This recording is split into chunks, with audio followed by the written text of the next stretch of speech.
Hey YouTube, thanks for visiting. Hope all you are doing well. So in this video, I am going to share you the sure topics for complex analysis. Okay. So in the previous two videos of this series, we already discussed the sure topics, the most important topics of real analysis and linear algebra. Okay. So in this video, that is in today's video, we are going to share you the most important topics और most important जो concept होगा CSR net के लिए कौन सा सबसे ज्यादा होगा जहां से क्वेश्चंस बनेगा ही बनेगा. ठीक है. So let's start, and before starting I will requesting you to that those who are watching me for the first time on YouTube, so please give like, share and don't forget to subscribe the channel. Okay. And इस channel से आपको CSR net या फिर gate के related बहुत सारा help मिल जाएगा. ठीक है. तो हाँ, हेल्प मिले तो ऑब्वियसली लाइक या फिर सब्सक्राइब करना ना भूले. एंड देखो, जो मैं बोल रहा था कि if you are going to give your CSR net exam for the first time in your life, then this video is most helpful for the beginners of the CSR net aspirants. Okay.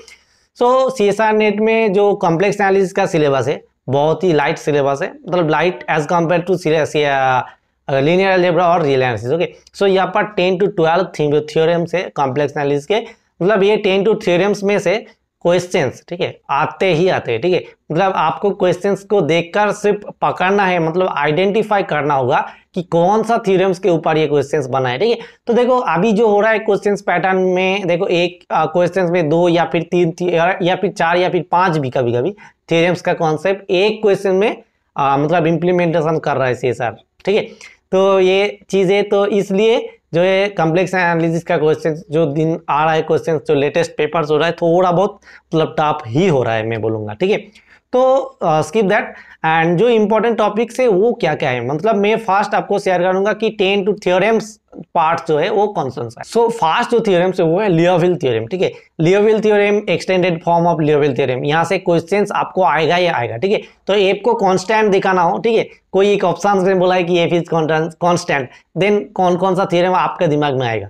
First आएगा लियोविल theorem, then आएगा Picard's theorem, then आएगा maximum modulus theorem या फिर minimum modulus theorem. तो देखो एक ही question से suppose कोई भी एक ऑप्शन में लिखा है कि एफ इज कांस्टेंट, तो इससे क्या क्या मतलब थ्योरम्स लग सकता है, ये थ्योरम्स बैकग्राउंड में लग सकती है. या फिर श्वार्ट्ज लेमा जो है वो भी कभी कभी लग सकता है. ठीक है.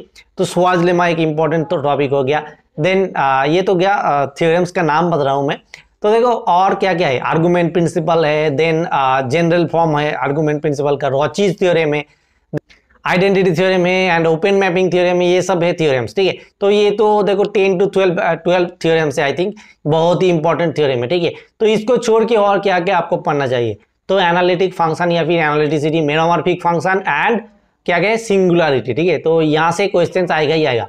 एंड देखो सिंगुलरिटी एट इन्फिनिटी के केस में कॉम्प्लेक्स एनालिसिस में थोड़ा बहुत होता है कि दिक्कत होता है, एक्सटेंडेड कॉम्प्लेक्स प्लेन एंड सिर्फ कॉम्प्लेक्स प्लेन. तो ये जो टॉपिक्स है सिंगुलरिटी के रिलेटेड, एक्सटेंडेड कॉम्प्लेक्स प्लेन में क्या होता है एंड सिंपली कॉम्प्लेक्स प्लेन में क्या होता है, क्योंकि यहाँ पर वो जो रैशनल फंक्शन देन मेरोमॉर्फिक फंक्शन यहाँ से कोई ना कोई कनेक्टेड चीज है, तो ये बहुत ही अच्छे से करके जाना ये सब टॉपिक. ठीक है. देन देखो सीरीज में क्या है, पावर सीरीज तो आते ही आते हैं. ठीक है. एज मतलब रियल एनालिसिस की तरह पावर सीरीज भी यहाँ पर है. एंड पावर सीरीज के रिगार्डिंग क्या क्या है, टेलर सीरीज है एंड लॉरेंट सीरीज है. तो लॉरेंट सीरीज के रिगार्डिंग भी बहुत ज्यादा क्वेश्चंस बन सकता है. ठीक है. क्योंकि लॉरेंट सीरीज सिंगुलरिटी में भी लॉरेंट सीरीज का एप्लीकेशन है. ठीक है.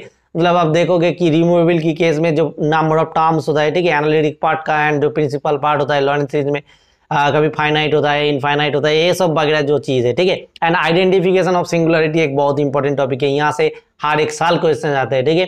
देन देखो थोड़ा बहुत मैं इधर उधर मिक्सअप करके बोल रहा हूँ, तो आप थोड़ा बहुत लिख लेना, मतलब आपको जरूरत है तो. देन देखो कॉम्प्लेक्स इंटीग्रेशन में जो मोस्ट इंपॉर्टेंट थिंग है, कॉम्प्लेक्स इंटीग्रेशन से एक या फिर 2 क्वेश्चंस आते ही आते हैं. मतलब एक सिंपल इंटीग्रेशन कैलकुलेट करना, तो ये मतलब हर एक साल का ट्रेंड हो गया है. ठीक है. आते तो यहाँ से क्या क्या थ्योरम है, जो कॉसी इंटीग्रल थ्योरम या फिर कॉसी इंटीग्रल फॉर्मूलाज जो है वो आते हैं. ठीक है. एंड और एक जो इंपॉर्टेंट टॉपिक है वो है क्या है, मोबियस ट्रांसफॉर्मेशन. ठीक है. कॉम्प्लेक्स एनालिसिस में जो मोस्ट इंपॉर्टेंट है, यहाँ से भी हर एक साल लगभग मतलब क्वेश्चंस आते हैं. ठीक है. तो मोबियस ट्रांसफॉर्मेशन से भी मतलब जो टाइप्स ऑफ क्वेश्चंस बन रहे हैं वो क्या क्या बन सकते हैं. देखो आप कोई कोई केस में क्या होता है, ट्रांसफॉर्मेशन आपको 2 या 3 पॉइंट में बोल देता है कि 4th पॉइंट में निकलना है, ऐसा हो सकता है. देन कभी कभी इमेज आपको फाइंड करना होता है, ये सब क्वेश्चंस टाइप का क्वेश्चंस आते हैं. ठीक है. देन रॉचीज थ्योरम का जो कैलकुलेशन मतलब एप्लीकेशन जो है वो मतलब लॉरेंट सीरीज में भी है, जीरोस कैलकुलेट करना. ठीक है.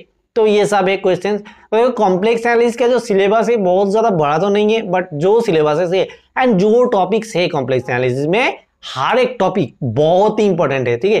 देखो कॉम्प्लेक्स एनालिसिस में जो लेटेस्ट क्वेश्चंस पेपर्स है वो कहीं ना कहीं थोड़ा बहुत टफ हो रहा है एज कम्पेयर टू अदर्स, मतलब प्रीवियस ईयर पेपर। ये सिर्फ कॉम्प्लेक्स के नहीं, हर एक टॉपिक में ही हो रहा है, बट कॉम्प्लेक्स का क्वेश्चन थोड़ा कॉम्प्लेक्सिटी बढ़ रहा है, मतलब ज़्यादा बढ़ रहा है, ठीक है। तो इसको कैसे आप टैकल करोगे एग्जाम हॉल में? देखो ये जो 10 to 12 थ्योरम्स है कॉम्प्लेक्स एनालिसिस में, सबसे अच्छा आपको यहाँ से करके जाना है। एंड क्वेश्चंस पढ़ के आप ये बैकग्राउंड में सोचना है कि मैं कौन सा थ्योरम यहाँ पर अप्लाई कर सकता हूँ, ठीक है। तो ये एक चीज़ है, ठीक है। ये जो मतलब क्वेश्चंस बन रहा है ना, वो आपको ऐसा ही टैकल करना है, नहीं तो और कुछ आपको मतलब क्या बोलूँ मैं, आप टैकल नहीं कर सकते हो। देखो जो क्वेश्चंस हो रहा है आजकल, और क्या बोलूँ मैं, ठीक है। तो यही था आई थिंक कॉम्प्लेक्स एनालिसिस का जो important topics, sure short topics, तो बहुत अच्छे से पढ़ के जाओ। एंड थ्योरम का एप्लीकेशन मीन्स जस्ट ये नहीं, एंड थ्योरम्स मीन्स जस्ट ये नहीं, जस्ट स्टेटमेंट और एग्जाम्पल्स। तो यहाँ से मतलब बहुत घुमा फिरा के आपको क्वेश्चंस पूछेगा, ठीक है। कॉम्प्लेक्स का जितना मतलब इजी आप बोल सकते हो उतना इजी नहीं होता है, ठीक है, क्योंकि एक थ्योरम से दूसरा थ्योरम में चले जाते हैं क्वेश्चन। कभी कभी एक जो एग्जाम क्वेश्चन है वहाँ पर 4 या फिर 5 भी मतलब कभी कभी थ्योरम लग जाते हैं, ठीक है। तो ये एक मतलब कॉम्प्लेक्सिटी है, क्योंकि आप कौन सा थ्योरम्स अप्लाई करोगे वो एक चीज़ है, ठीक है। तो थोड़ा बहुत आपको क्वेश्चन प्रैक्टिस जितना ज़्यादा करोगे, क्वेश्चन प्रैक्टिस ज़्यादा करके ये इस चीज़ को आपको समझना होगा, ठीक है। तो this ends today's video. I think that's all for today's video. And if you like this, or if this video is helpful for you, then don't forget to give a like to this video, and obviously share it with your friends, and consider subscribing to my channel. Okay, thank you, bye। मिलते हैं अगला कोई video में अगला कोई topic के साथ। Thank you.